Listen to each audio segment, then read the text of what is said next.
Now, the GOP, well, they just can't break out the confetti just yet. Obviously, they do have momentum, and maybe they get this long-awaited tax bill over the finish line, but there are a few obstacles. With me to discuss, former Republican Congressman Jason Chaffetz, now a Fox News contributor. Congressman, thanks for joining.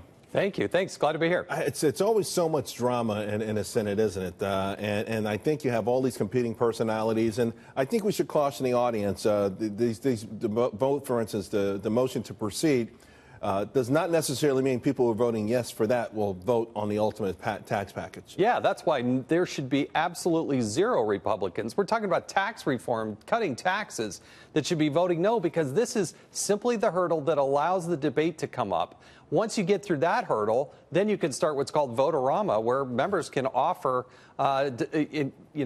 amendment after amendment, and basically have voting every 10 minutes. That could go on for a couple of days. I think the jockeying that you've seen, the so-called holdouts, are really just trying to attract the attention of the White House and the Senate Finance Committee, saying, I have an issue that's very important, and I'd like to garner your support in order to secure my support on the amendment that I'd like to see move But what forward. happens when these competing interests if you address, for instance, Susan Collins' interests with respect to the individual mandate? Yeah. There's no way they can get rid of that $300 billion of found money, if you will, and still get this through. So they're in a razor-thin margin. I mean, let's start with John McCain, Senator McCain.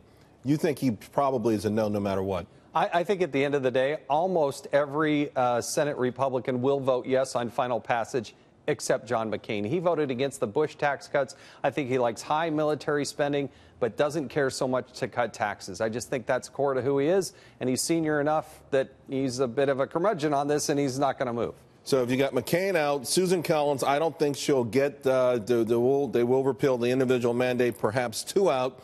That leaves Flake, who does not necessarily have a great relationship with President Trump, Langford, who is a committed fiscal conservative, and Corker, who could be 50-50. I mean, it's still tough to break out the confetti. I still think they'll get there. You're talking about fiscal conservatives who have a long track record of wanting to get the country back into fiscal discipline mode. And I ultimately think that they will not be the sole person that holds out and says no to this. I still think it gets to the finish line. The fastest thing they could do to actually get tax reform on the president's desk in November is to take up and vote on the House bill. But nobody seems to be talking about that. Real quick, speaking of Corker, something that was offered to him yesterday, they're calling it a trigger. And if deficits start to go up, then there will automatically be a point where taxes go up. Sounds crazy to me. It sounds like a death wish. And yet this probably will be a component of the final bill. I hate it. I think the last time you want to raise taxes is when the economy starts to dwindle. That is not what you should do. You should never have to justify allowing the American people to keep their own money in their own wallets. What's absent from this discussion, what the Senate passed in their budget, is they have not cut any spending. If you want to attack the deficit, right, cut spending. Right, exactly. But they didn't cut anything. If the deficit goes up, yeah, have a trigger and start to cut spending, right? And that's what Jeff Flake makes a good point. He said, if you want to put in triggers, trigger cuts in spending if the economy goes sour. But they did that with sequestration, and both sides kind of never thought it would happen, and when it did, they both were kind of crying. The establishment types.